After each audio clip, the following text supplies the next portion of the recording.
오늘 우리에게 읽으신 본문은 빌레몬서라는 성경을 읽으셨는데 교회를 나온 지 얼마 안 되신 분들은요, 이거 어디 있는지도 못 찾아요. 왜 그러냐면 몇 장밖에 없어요? 빌레몬서는 한 장밖에 없습니다. 빌레몬서가 빌레몬이라고 되어 있으니까 빌레몬 교회인가 보다 하는데 빌립보 교회, 에베소 교회처럼 교회 이름을 말하는 게 아니라 빌레몬이 누구냐면 사람 이름이에요. 빌레몬이라는 사람한테 보낸 딱 한 장의 성경인데요. 이 성경 말씀을 오늘 본문으로 제시를 받고 이 말씀을 묵상하면서 제가 말씀드린 과제, 공동체가 어떤 방향으로 가야 되느냐, 교회 공동체와 세상 공동체는 어떤 점에서 다르냐, 작동 방식이 어떻게 달라지느냐라는 부분들을 오늘 과제로 풀고, 그러면 3주간의 말씀을 우리가 잘 정리해서 마음에 담고 그 말씀의 롤 모델을 가슴에 품고 저랑 우리 성도들 한 마음으로 사명을 향하여 믿음의 길을 뚜벅뚜벅 감당하는 우리 모두가 되셨으면 좋겠습니다. 아멘이시죠? 자, 빌립보서는 어떤 성경이냐면 소아시아의 남쪽, 우리로 말하면 목포나 광주 정도 되는 곳에 에베소라는 교회가 있어요. 그 교회에서 오른쪽으로 약 100km 정도 이동을 하면 골로새라는 지역이 나오게 됩니다. 이 골로새 교회의 담임 목사님은 에바브라라는 분이셨어요. 골로새 교회는 사도 바울이 직접 세운 교회는 아닙니다만 사도 바울이 세운 거나 거의 진배 없어요. 왜 그러냐면 에바브라가 누구냐면 에베소에서 그렇게 열심히 가르쳤던 사도 바울의 제자예요. 그 제자가 에베소 교회에서 말씀을 듣고 훈련을 받고 그 복음을 가슴에 안고 오른쪽으로 100km 정도 이동을 해서 골로새에다가 교회를 세웠어요. 그래서 에바브라는 골로새 교회 담임 목사님이시고요. 그 다음에 오늘 읽으신 본문의 말씀 빌레몬서 1장 2절 말씀 보면 되게 특이하고 재미있는 내용이 나와요. 뭐라고 말하냐면 너의 집에 교회가 있다라는 표현이 나와요. 그러니까 그럼 빌레몬은 어떤 사람이냐? 골로새 교회가 모여서 예배를 드릴 수 있는 예배 공간을 개인이 이 공개를 한 거예요. 자, 어떻게 예배당 정도 되는 그 거실을 가지신 분 손 들어보세요. 예배를 드릴 수 있도록, 교회가 모일 수 있도록 자기 집을 내준 사람이 누구냐면 빌레몬이에요. 멋있죠? 그리고 든든한 재정적인 후원자이고 골로새 교회가 교회로서 많은 사명을 감당할 수 있도록 든든하게 끌어가고 보살펴주는 경제적인 후원자였습니다. 그래서 에바브라는 담임 목사님이시고 빌레몬은 우리로 말하면 장로님 정도 되신다고 할까요? 평신도 지도자로 골로새 교회를 잘 돌보는 그런 분에게 쓴 편지가 빌레몬서 1장입니다. 자, 배경을 아셨어요? 안으로 들어가 보겠습니다. 첫 번째, 공동체에 대한, 공동체가 어떻게 움직여야 되느냐, 공동체가 어떤 모습으로 서야 되느냐를 묵상하면서 첫 번째 점검해 볼 것, 바울은 명령할 권리를 가진 사람이었다라는 것입니다.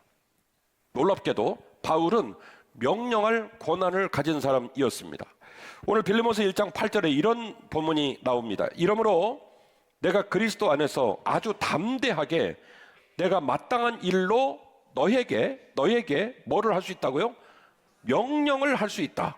이렇게 얘기를 합니다. 그러니까 이걸 통해 우리가 뭘 알게 되냐면 골로새 교회 담임 목사님인 에바브라만 제자가 아니라 누구도 제자냐면 빌레몬도 제자였다는 걸 알 수 있어요. 그래서 빌레몬하고 사도 바울의 관계는 잘 아는 지인 사이가 아니라 사도 바울이 언제라도 명령을 내릴 수 있는 아래에 있는 제자였다는 소리예요. 그래서 빌레몬에게 편지를 보내면서 사도 바울은 이런 얘기를 합니다. 어이, 당신 내 제자잖아. 내가 말하면 들을 수 있는, 명령을 받을 수 있는 사람이잖아. 이걸 일깨워요.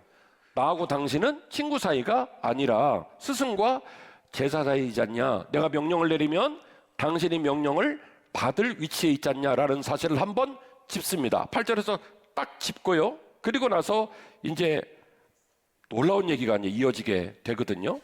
자, 이 뒤에 있는 말씀의 진의, 무게감, 그 말씀이 지향하고 있는 힘을 우리가 잘 이해하려면 그러면 8절 말씀을 한번 점검하고 가야 돼요.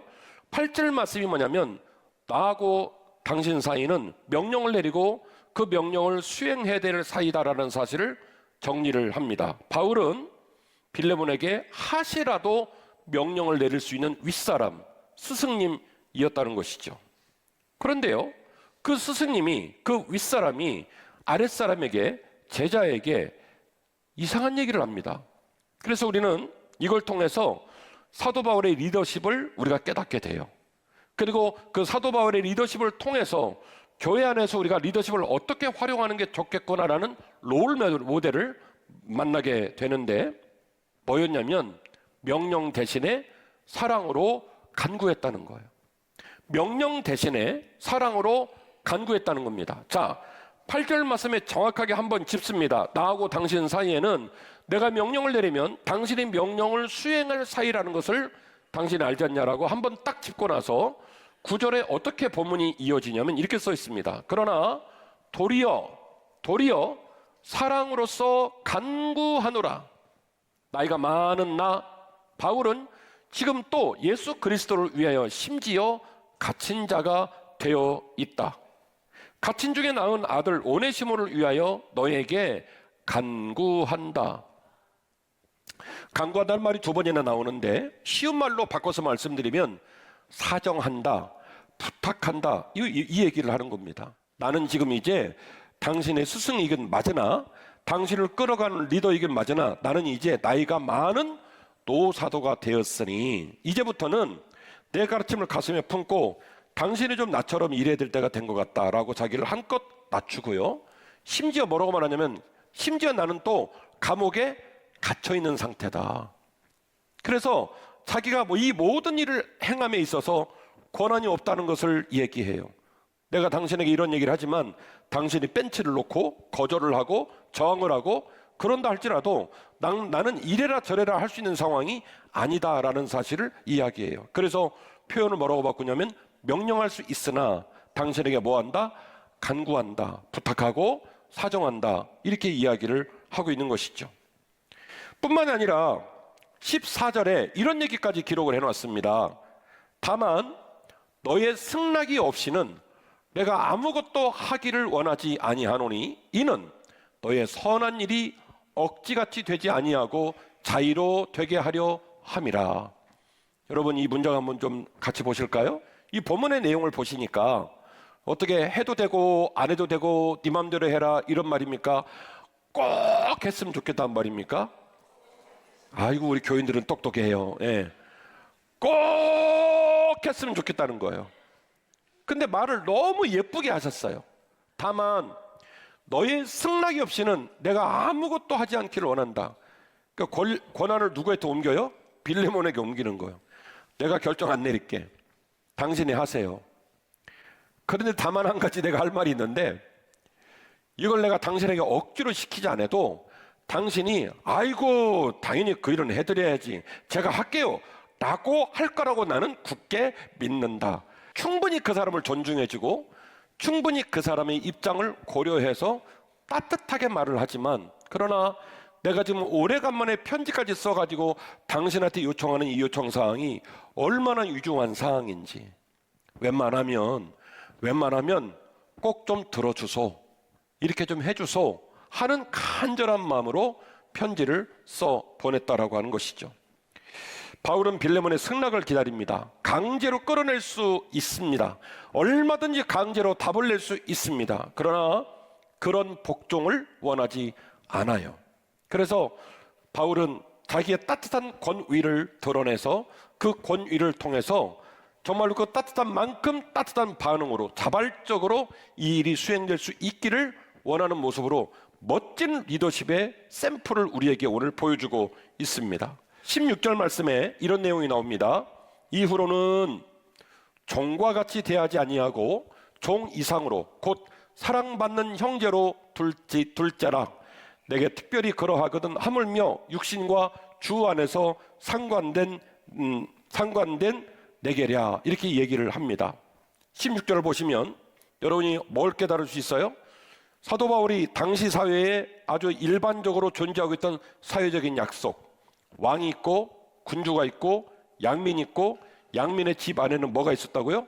노비가 있었습니다. 이 구조를 파괴했습니까? 존중합니까? 16절 보니까 존중한 거예요. 종제도를 존중한 거예요. 그러나 스페셜 라인을 제안합니다.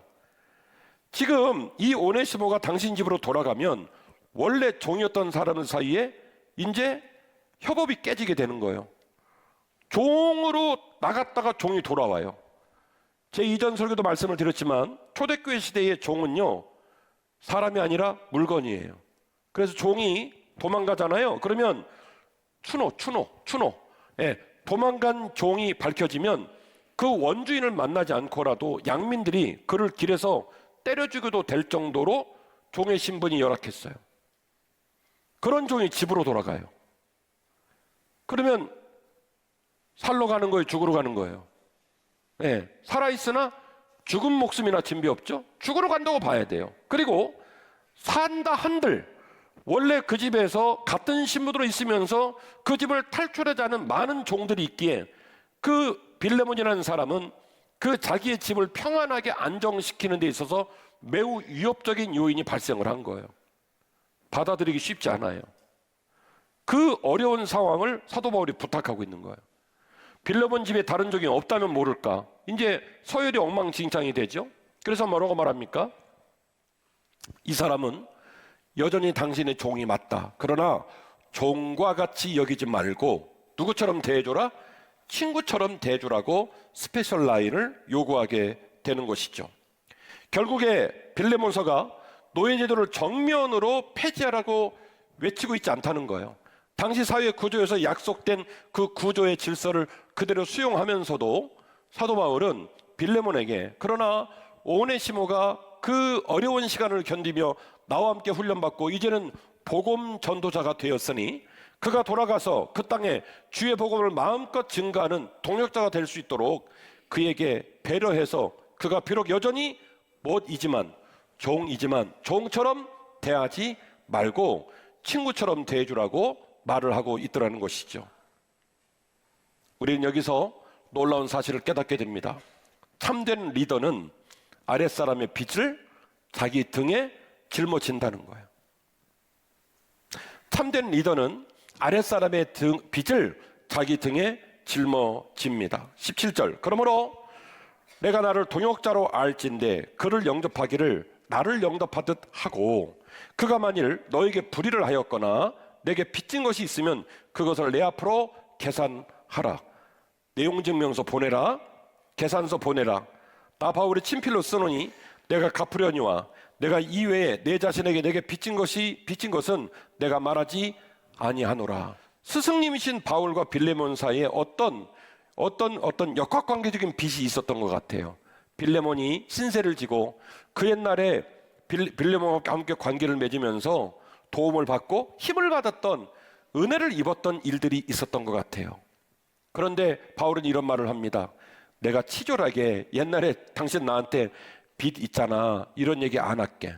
그런 얘기 안 하려니까 오네시모가 당신에게 피해를 준 것이 있다면 깨알같이 계산서 만들어서 나한테 보내. 내가 다 변상할게.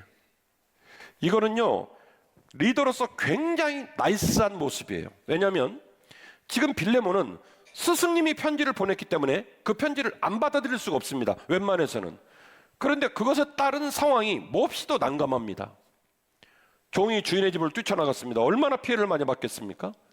남은 종들은 어떻게 됩니까? 근데 그 종이 왔는데 편지에 뭐라고 써있냐면 종이긴 맞으나 종처럼 여기지 말고 스페셜 라인 만들어가지고 이 사람을 친구처럼 대해라. 그럼 정체가 뭐예요? 종이에요? 친구예요? 친구도 아니고 종도 아니고 뭐예요?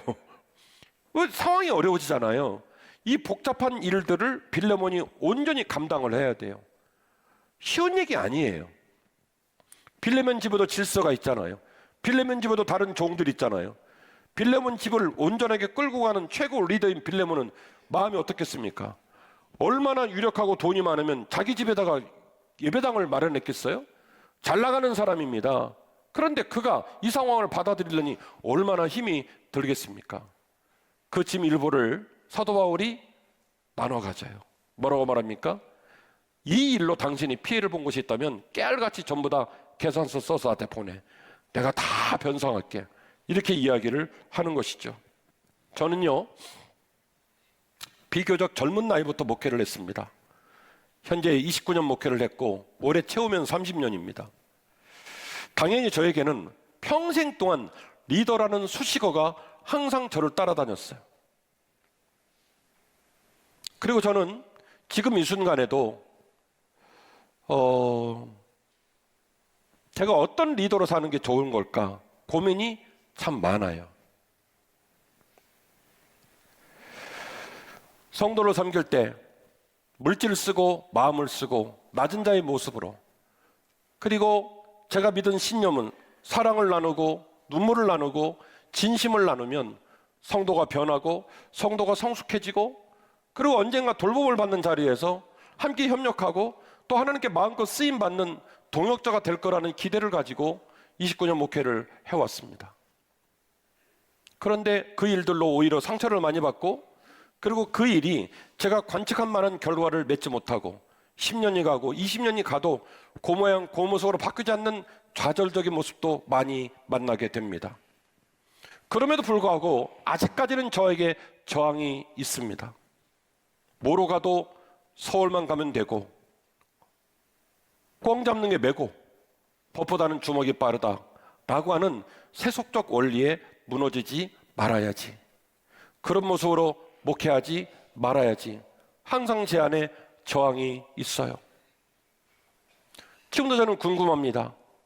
예수님의 마음과 성경이 말하고 있는 방법으로, 섬김의 리더십으로 우리 성도들에게, 저와 동행하는 동역자들에게 사랑을 나누고 눈물을 나누고 시간을 나눈 것들이 과연 소프트 파워처럼 힘을 발휘하고 결과물을 만들어낼 수 있을까, 항상 그거를 애틋한 마음으로 그리워하며 목회를 하고 있습니다.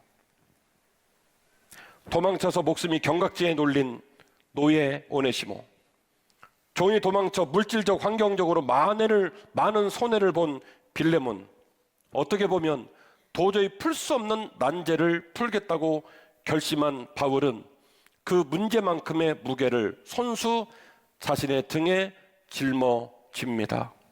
나도 피해를 나눠 가질게, 나도 무거운 짐을 나눠 가질게, 그러니 제발 내가 말한 대로 좀 해주소, 그렇게 강청을 하고 있더라는 것이죠. 우리는 여기서 더 큰 그림을 보게 됩니다. 바울이 오네시모의 모든 빚을 내 앞으로 계산하라고 말한 것은 사실은 예수 그리스도께서 우리에게 하신 일의 작은 그림자일 뿐이에요. 우리를 위해 모진 고난을 당하시고 십자가를 지시고 피를 쏟으시고 물을 쏟으시면서 얼굴에 침뱉음을 당하고 채찍을 맞으면서도 성경 어디에도 억울하다, 이 나쁜 놈들아, 어떻게 나한테 이럴 수 있냐, 내가 이 꼴 보려고 그렇게 애를 쓴 줄 아느냐, 이렇게 막 자기의 억울함을 호소하는 얘기를 어디에서도 읽어볼 수가 없어요. 이사야서 말씀처럼 한 어린 양이 채찍을 맞으며 죽음을 향해 나아갈 때 비명소리 한 번을 지르지 않고 자신의 마지막 길을 조용히 고요하게 걸어가는 것처럼 우리 예수님 마지막 십자가를 그렇게 걸으셨고, 마지막 목숨을 거두시는 마지막 자리에 내가 할 모든 사명을 다 이루었다는 말씀을 남기시고 세상을 떠나셨지요. 그래서 지금 바울이 오네시모를 위하여 짐을 지고 있는 이 이야기는 어떻게 보면 예수님이 하셨던 일, 예수님이 우리에게 베푸셨던 일의 작은 그림자에 지나지 않더라는 것이죠. 21절 말씀입니다. 나는 네가 순종할 것을 확신함으로 너에게 썼노니 내가 말한 것보다 더 행할 줄 안다. 참 재밌죠? 여러분, 이게 놀라운 얘기인데요. 빌레몬이 사도 바울을 신뢰하고 사도 바울하고 하드코어하게, 아주 친밀하게 유대관계를 맺지 않으면 21절은요 속 뒤집어지는 소리예요. 가스라이팅이에요. 막 이랬다 저랬다 사람을 막 들었다 놨다 하고, 이제 빌레몬이 사도 바울을 신뢰하지 않으면 막 이렇게 막 대들 거예요. 차라리 꼭 하라고 명령을 하든지, 언제는 명령을 안 한다며 이게 뭐야 막 이렇게 나올 거예요. 그러니까 21절은요 매우 민감한 정서적인 층위를 계산해서 읽어야 돼요. 그래서 저는 말해요, 그 리더가 그 리더를 했다. 바울이 바울을 했고 빌레몬이 빌레몬을 했다라고 표현을 하는 거예요. 그 선생님의 그 제자, 그 리더의 그 리더. 바울이 바울을 했고 빌레몬이 빌레몬을 한 거예요. 이 본문은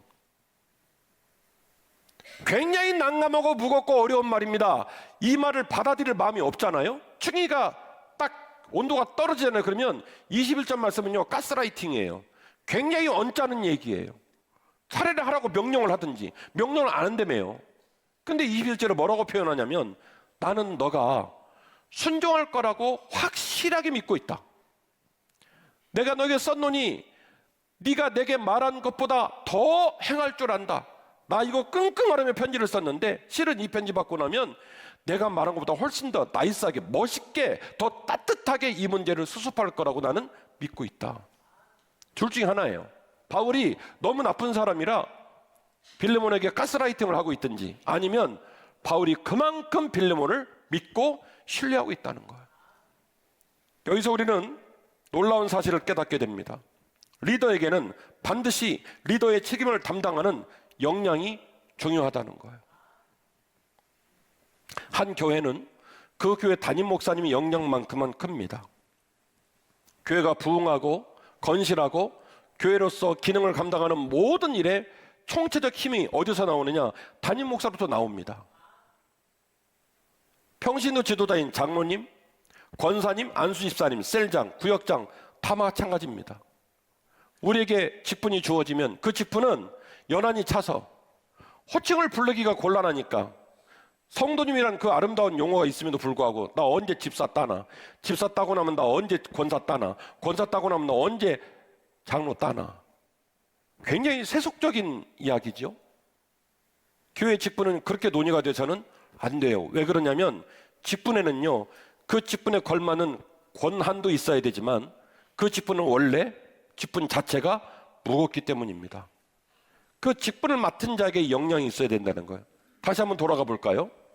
빌레몬이 이 난감하고 어려운 사도 바울의 요청을 받아들일 수 있는 역량이 없으면 이 편지는 아무 의미가 없는 거예요.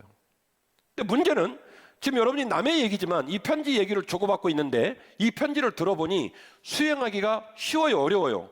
매우 어려워요. 종 얘기입니다. 문제는 오네시모만 종이 아니라 이 집에 종이 지금 많아요. 그러면 탈출했다 들어온 종이 세상에 맞아 죽을 입장인데 이 사람을 친구처럼 여기면 남은 종들은 뭐가 되겠습니까? 이거 아주 복잡한 입체적인 문제입니다.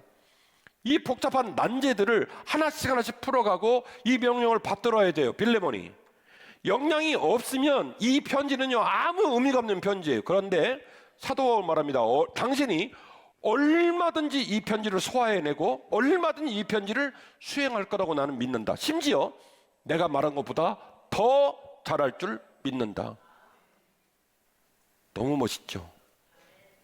결국 리더는요 그냥 리더가 되는 게 아니라, 어느 직분을 갖는 리더는 그냥 그 직분을 연한이 차서 그 직분을 자동으로 맞이하는 게 아니라 그 역량을 발휘할 수 있는, 그 직분의 직무를 잘 감당할 수 있는 그 모든 것을 감당할 수 있는 역량이 꼭 리더에게 있어야 한다는 거예요. 결론입니다.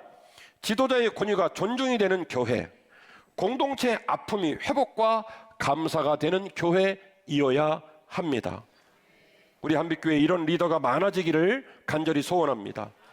명령할 수 있어도 사랑으로 간구하는 리더, 강제하지 않고 자발적으로 순종을 기다려주는 리더, 아랫사람의 빛과 허물을 자기 등에 짊어지는 리더, 자기가 흘린 눈물과 희생을 드러내지 않는 존경받을 만한 덩어리를 가진 리더, 이런 리더가 우리 교회에 많아졌으면 좋겠습니다. 그리고 동시에 그런 리더의 헌신을 헛되게 하지 아니하고 그 리더를 사랑해주고 그 리더에게 순종해주는, 동역해주는 그런 아름다운 성도들이 많이 있는 한빛교회가 되기를 소원합니다.